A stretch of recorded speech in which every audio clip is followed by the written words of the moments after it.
안녕하세요.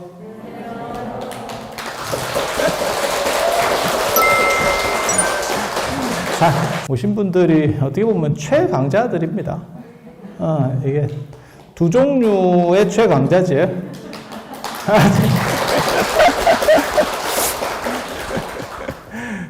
아직도 저를 잘 모르시는구나. 좋은 말이 나올 거라고 생각을. 신심이 최강자인 경우도 있을 거고, 집안에서 최강자인 경우도 있을 거고, 지금 여러분들 이렇게 보면 그렇게 되는 거죠. 그러니까는 누군가의 딸에서 시작을 해서, 인생이 딸에서 시작해서 며느리랑 이제 겸직을 하잖아요. 이제 성장을 하면. 그렇지 않아요? 딸이기도 하고 며느리기도 하고, 그렇죠. 그리고 이제 세월이 더 지나면,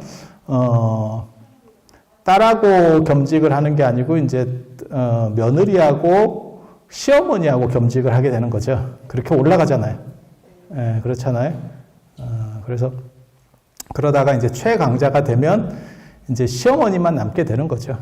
시어머니 역할만 남고, 어떻게 보면 누구든지 다 언젠가는 고아가 되잖아요. 조금 빠르냐 늦으냐 이런 것 뿐이지. 그래서 연세가 드시다 보면 이제 시어머니 역할만 남게 되면 사실 이런 때도 예전하고 조금 달라질 수 있는 거죠.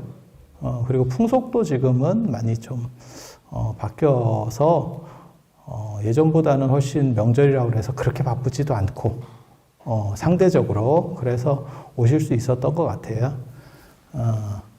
너무 이렇게 최강자가 생태계의 최강자가 됐다고 그걸 휘두르면 안 돼요. 올라오시느라고 그 생태계 최강자까지 올라오시느라고 고생 많이 하셨어요. 그런데 그 생태계 최강자의 특징이 뭐냐면 요즘은 코로나 주사를 2차까지 맞았다는 거죠. 아마 거의 대부분 2차까지 맞으신 거 아니에요? 여기 계신 분들? 사실은 마스크를 벗어도 되는데 아직 안 맞으신 분들이 있기 때문에 누구를 뭐 벗게 하고 어쩌고저쩌고 하면 혼란스러울까봐 아마 못 벗게 하는 것 같아요. 그래서 개인적으로 제가 이렇게 보면 이제 여기 원래 월정사 법당 이름이 뭐였는지 아세요?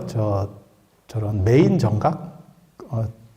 보통 이제 대부분은 정각 이름이 대웅전이거든요. 대웅전. 거의 절들의 한 90% 이상이 대웅전일 겁니다. 가보면. 그래서 대웅전이 가장 중심 법당인갑다. 이렇게 생각하시는 분들까지도 있는데, 임진왜란 병자호란 끝나고 나서 만들어지게 되는 방식들이고, 사실 그 전에는 이 주불전, 그러니까 중심 정각이 다 이름들이 좀씩 달랐었어요. 물론 그때도 대웅전이 제일 많았을 걸로 추정은 하지만 조금씩 달랐습니다. 그래서 그게 종파마다 달랐는데, 임진왜란 병자호란 때 한번 싹 불나고 나서 재건축되는 과정에서 통일성이라는 게 생기게 되거든요. 그래서 이제 우리나라 같은 경우는 두 가지가 크게 바뀌어요. 절은 대웅전이 바뀌는 거고, 온돌, 여러분이 생각하는 이런 온돌이라고 하는 게 일반적으로 쫙 깔려버리는 게 사실은, 임진왜란 병자호란 끝나고, 그 전에는 법당에 신발 신고 들어갔습니다. 중국 가보시면 신발 신고 들어가는 거를 알 수 있죠. 지금까지도 신발 신고 들어가죠. 개인적으로는 신발 신고 들어가는 게 맞다라고 생각을 해요. 지금이라도 빨리 바꾸면 안 될까? 이런 생각이 드는데, 신발 벗는 것 때문에 사람들이 잘 안 들어옵니다. 지금은. 시절이 또 바뀌어가지고. 옛날 법당 중에는, 임진왜란 병자호란 끝나고 바로 재건축된 법당 중에는 사실 신발 신고 들어가도록 돼 있었던 법당들도 있죠. 지금 화엄사 각항전 같은 데들. 뭐 그런 데 있어요. 근데 여기 같은 경우는 원래 이게 일사후퇴 때 아군들에 의해서 전소되면서 그랬던 거고, 원래 지금은 적광정이라고 써 있는 데가 칠불보전이었었어요. 칠불보전. 원래 이름이 칠불보전. 사진도 남아 있습니다. 일제강점기 때 찍은 사진도 있어. 그래서 칠불보전. 누구를 모셨을 것 같아요? 7명을 누구를 모셨을까요? 누구를 모셨냐면, 부처님은 두 분을 모셨어요. 저도 어떻게 모셨는지 진짜 궁금한데, 그게 비로자나 부처님하고 석가모니 부처님을 모셨고, 문수보살, 보현보살, 관세음보살, 대세지보살, 그 다음에 지장보살. 짝이 아구가 잘 안 맞아요. 7불인데 부처님 2분이고 그 다음에 보살 5분을 모셨어요. 근데 이 배치가 이렇게 상상을 해보면 굉장히 좀 애매합니다. 부처님을 세 분을 모시고 중간중간에 이렇게 네 분을 넣었어. 이러면 말이 쉬운데, 애매한 이게 도대체 어떤 구조였을까? 저도 궁금해. 그때 아내를 한번 찍어놓은 사진이 있었으면 진짜 대박인데, 그게 없는 게 좀 안타깝죠. 근데 왜 여기서 이런 이상한, 칠불보전이라는 이름이 나오냐면, 저 위쪽에 5대가 있잖아요. 그 5대에 있는 존상들의 메인을 다 모신다라고 생각을 해서 밑으로 내려온 거예요. 그래서 중국 5대산에 가보셨어요? 아니, 뭐, 기대는 안 해요. 기대는 안 하는데, 제가 여기서 한 1년 정도 이렇게 법문을 하면서 기대를 버렸습니다. 특별히 이렇게 안 가보는 걸로. 거기 가보면 되게 재밌어요. 그게 동서남북, 여기 똑같아요. 다 이렇게 동서남북 중앙에 5대가 있어. 근데 거기는 다 문수보살만 있는데, 그게 무슨 총명문수, 지혜문수, 무구문수, 그 다음에 유동문수, 그 다음에 사자후문수, 뭐 이렇게 해서 5군데에 다 문수보살이 있는데, 강희제가 중국의 이제 청나라의 최대의 군주, 그 다음에 청고일제라 그래요. 천년에 한번 나올까 말까한 그런 대단한 황제인데 진짜 정치를 잘했거든요. 그래서 러시아도 깨고 제정 러시아도 깨고 막 엄청 지금 티베트가 먹히는 게 사실은 그때 다 먹히는 거예요. 그때 막 싹 쓸려 들어갑니다. 그렇게 지금 중국보다 더 커요. 지금 중국보다 더 커. 그랬는데 이 강희제 아버지하고 얽힌 사연이 있어요. 그게 이제 믿거나 말거나 하는 사연인데, 강희제 아버지가 순치제라고 하는 이 황제인데, 이 양반이 오대산에 출가했다라고 하는 썰이 있어요. 썰이. 이제 그 출가 시가 있거든요. 지금도 그 시가 남아 있습니다. 그래서 순치 황제 출가시 이래서 내가 전생에 승려였는데 뭘 잘못해서 내가 황실에 떨어져서 이렇게 황제가 되었는가 이러면서 나는 다시 돌아가겠다. 돌아가겠다. 이제 귀천 뭐 이렇게 하듯이 이러면서 그 편지를 하나 딱 남기고 출가했대, 오대산으로. 그래서 이제 뭐 강희제가 아버지 만나러 뭐 3번씩 갔다 뭐 이런 썰들이 있어요. 진짜인지 가짜인지 몰라요. 정확하게. 근데 이런 기록들은 그러니까 뭐 순추환제 출가시나 이런 것들은 다 있어요. 그런데 그 행적이 좀 약간 애매합니다. 그래서 100% 확실하다 이렇게까지는 말씀을 못 드리는데 아무튼 그런 아주 유력한 설 중에 하나예요. 그렇게 해서 이제 아들이 이제 만나러 가니까 뭐 안 만나줬다 뭐 이런 뭐 얘기들이 있는데, 이 강희제가 중국 오대산에 가니까 5대를 다 참배를 하고 싶었다는 거예요. 근데 거기를 다 가자니 너무 힘들어. 지금도 마찬가지죠. 차가 있으니까 지금은 갈 수 있는 거지만, 여러분 여기 5대 다 한번 가보셨어요? 돌아보셨어요? 그래서 황제가 다 보고 싶대. 근데 이게 문제는 가마 타고 가는데 밑에 사람도 죽을 맛이지. 중국 오대산의 북대는 3,000m가 넘어요. 뭐 그렇게 놀랄 거는 없습니다. 지금은 아주 좋아요. 지금은 저 같은 제가 중국산 굉장히 좋아하거든요, 여러분. 몰라서 그렇지. 제가 한국산 별로 안 좋아하고 전 중국산 매니아예요. 중국산은 턱 밑에까지, 진짜 코 밑에까지 차로 대줍니다. 뭐 3,000m는 뭐 다 지랄이고 필요 없어. 그냥 코 밑에까지 차로 가. 그래서 내려서 한 5분이면 정상이야. 너무 좋지. 밑에서부터 올라가면 그 3,000m면, 야, 그건 일반 사람은 못 갈걸요? 그건 전문산악인 뭐 이래야 가는 거 아니에요? 백두산 정도면 한참 가는 거고요. 백두산 가보셨어요? 백두산 가면 그건 좀 밑에다 내려줘요. 그래서 살짝 걸어 올라가야 되고, 이제 저 오대산 같은 경우는 그래서 오대를 하루 만에 다 돌 수가 있어요. 일정만 잘 짜면. 차로다가 움직이니까. 그래서 3,000m를 가마로 간다고 생각해봐요. 이게 보통 일이겠나요? 그리고 황제 가마는 큽니다. 그러면 그 가마가 올라가려면 길 다 닦아야 되고, 그 보통 일이 아니겠지. 그래서 대라정이라고 하는 데다가 생각을 한 거예요. 5군데를 다 참배할 수 없으니까 대라정에다가 5, 그러니까는 문수보살을 그대로 복제를 해다가 5분을 다 모신 거예요. 그게 지금 대라정이라고 보살이라고 하는 데거든요. 여기도 마찬가지예요. 여기도 똑같은 거예요.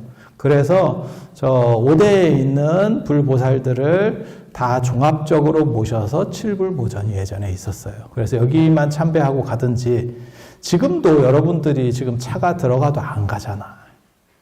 근데 옛날에 걸어서 오면요. 진부에서 여기까지 오는 것만 해도 이게 한나절입니다. 근데 이거를 어떻게 상원사가 진짜 꼴짝이었다니까 지금. 여러분이 지금 생각을 하시면 안 돼. 사실 근데 지금도 여기서 또 차 타고 한참 들어가야 되잖아요.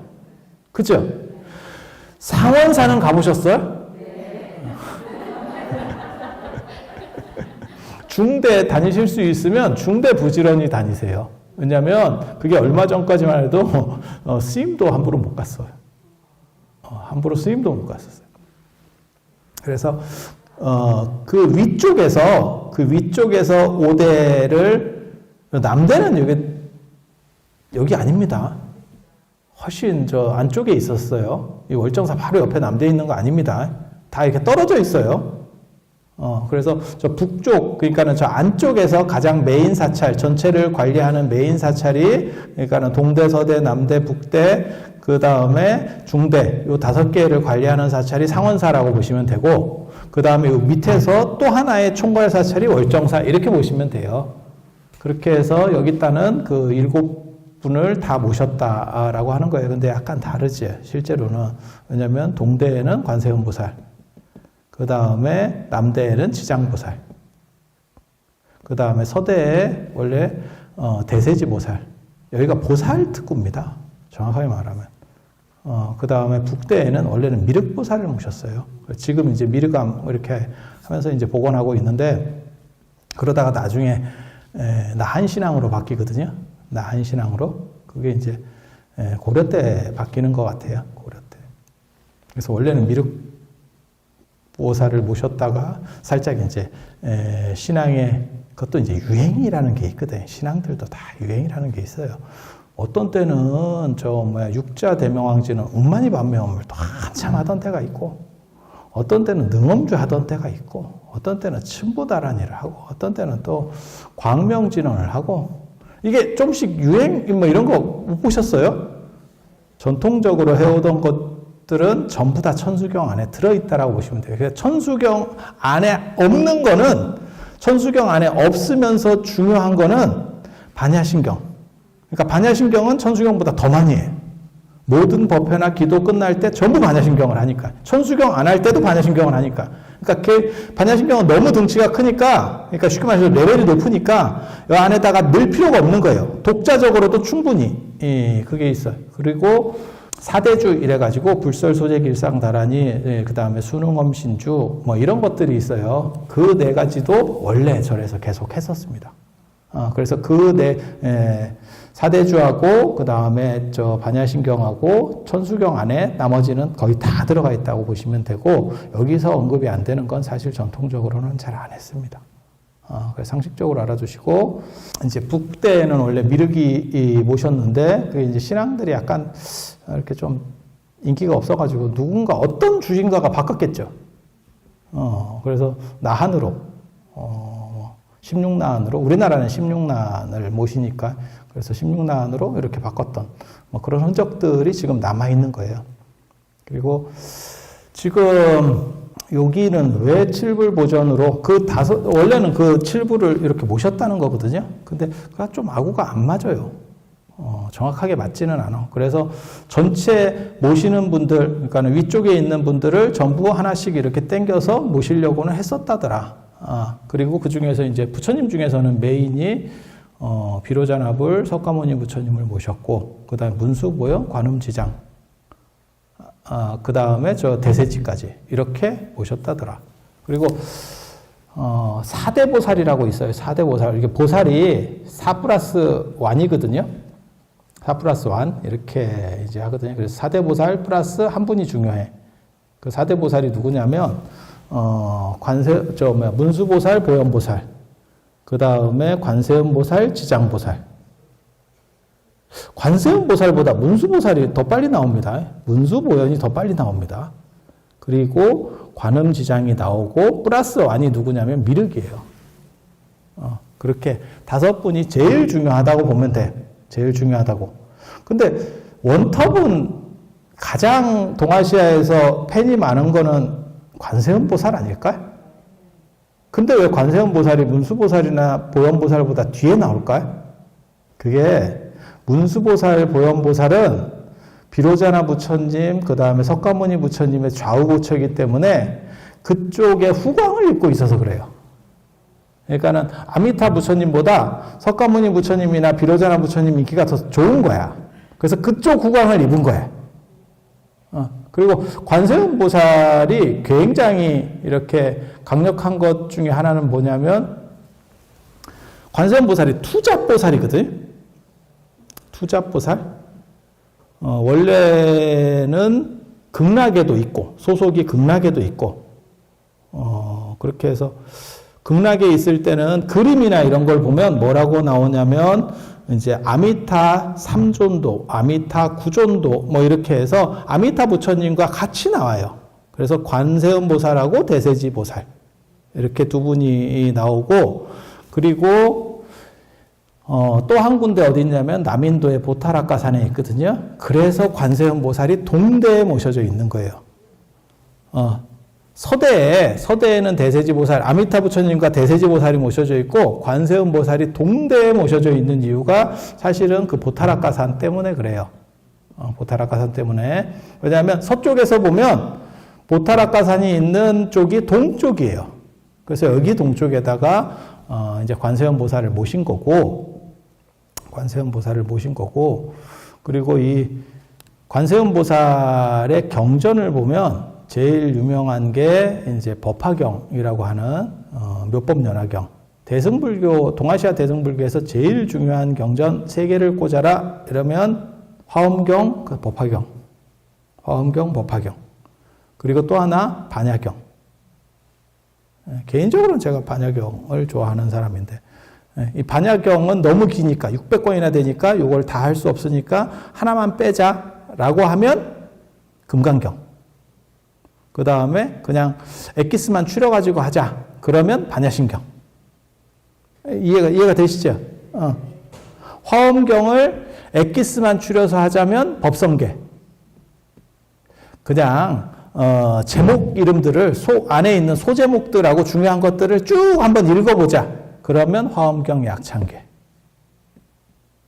법화경은 생각보다 그렇게 하는 경우들이 별로 없는데 법화경은 좀 작아서 그래요. 양이 좀 적어서. 그래도 그게 상당하기 때문에 그래서 법화경 약창계라고도 하는 것도 합니다. 사실은. 그래서 이 3개의 경전이 제일 중요해. 그런데 법화경에 보면 관세음보살 보문품이 있어요. 그래서 관세음보살이 얼마나 세면 이게 법화경에서 튀어나옵니다. 혹시 그런 거 아세요? 이게 회사가 잘 되면 너무 회사가 커지면 분사해. 카카오가 잘 되니까 카카오 뱅크가 튀어나오고 뭐 카카오 뭐가 튀어나오고 이제 이렇게 하나씩 튀어나오는 거야. 이해가 되시죠? 그렇게 해서 관세음보살 인기가 굉장히 좋으니까 그 묘법연화경 중에서 법화경 안에 있는 관세음보살 보문품이 튀어나와요. 그걸 관음경이라고 합니다. 거기서 나오는 이야기가 33흥신. 뭐 변화를 하고 어쩌고. 사람이 늘어나면 신묘장구 대단한 얘기를 해줄 건데 거기서 나오는 것도 그 변신 얘기예요. 여러 가지 모습으로 나툰다. 라고 하는 그 얘기가 거기서 나온다고. 그리고 화엄경에도 이런 비슷한 관세음보살 이야기가 있어요. 그 변신한다라고 하는 이야기가 아니고 보타라카산 이야기가 있고 그 형상을 그려놓은 걸 수월관음도라고 합니다. 고려불화에서 한 번씩은 들어봤을 법한 이름 수월관음도가 거기서 나오는 거예요. 그래서 법화경에도 나오고 그 다음에 화엄경에도 나오고 그리고 이 정도 레벨은 아닌데 이거보다 좀 덜 중요한 경전 중에서 능엄경이라고 하는 경전이 있어요. 거기에도 관세음보살 이야기가 아주 비중 있게 나옵니다. 그 능엄경에 있는 진언을 외우는 게 수능엄신주 들어봤습니까? 신묘장구 대단한이보다 한 2배 될걸요? 2배 이상 되지 싶습니다. 근데 그게 원래 송나라 때 유행한 경전이거든요. 그래서 고려 때도 굉장히 많이 유행했어요. 그래서 지금도 그걸 외우는 분들이 많이 있습니다. 그리고 그게 너무 길기 때문에 잘 못 외우니까 아까 그 사대주 안에는 순응엄 신주를 짧게 간략화 시켜놓은 경전이 있어요. 그게 능엄주거든요.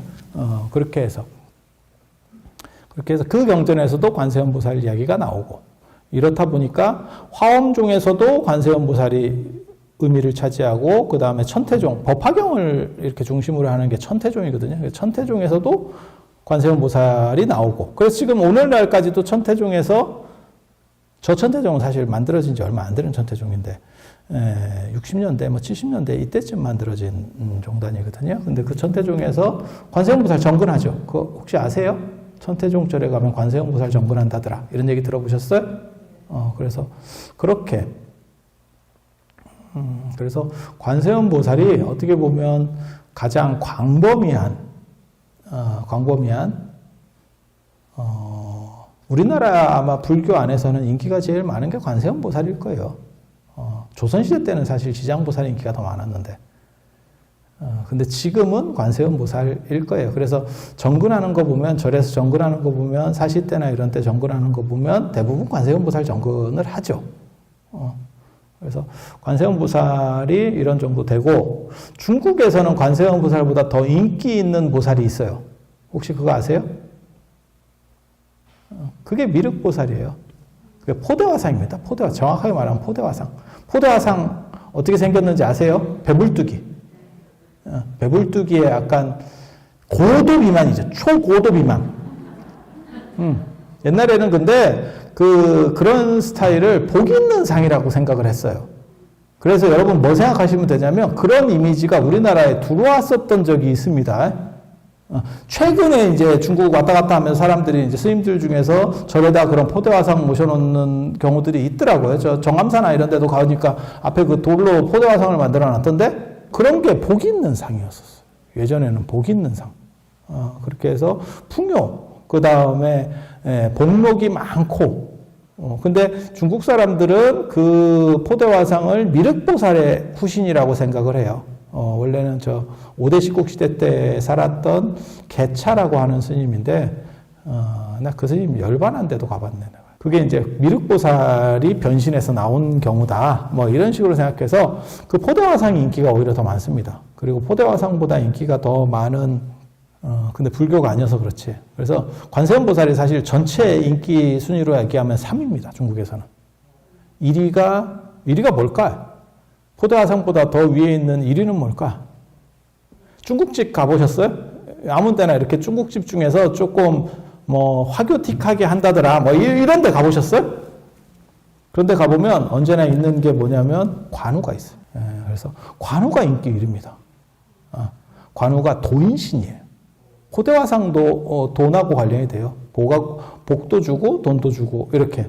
제가 이제 포대화상 배 이렇게 잘 만지거든요. 변태라서 그런 게 아니고 그렇게 만져야 돈이 들어와. 여러분도 만져봐. 여러분 만지면 배가 나올 수 있어요.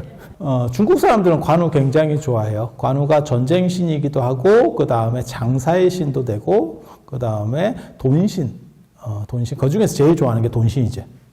그래서 이제 부자가 되기를, 중국 사람들이 그런 거 굉장히 좋아해서 중국에서는 관우가 1위, 그 다음에 두 번째가 포대화상, 3위가 관세음보살. 우리나라 같은 경우는 그냥 관세음보살이 1위고 2위가 지장보살이에요. 절에 달력 봐봐. 관음제일, 지장제일 2개 있어.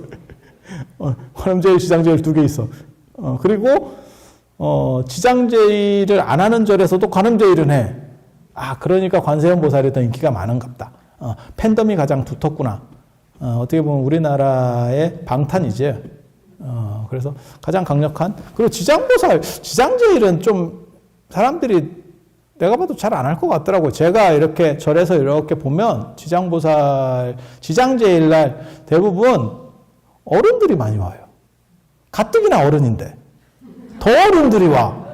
그래서 거기는 이게 70 이하는 못 들어가는 데인가? 뭐 이런 생각이 들 정도로 아주 강력한, 지장보살이 원래 그런 캐릭터가 아니에요.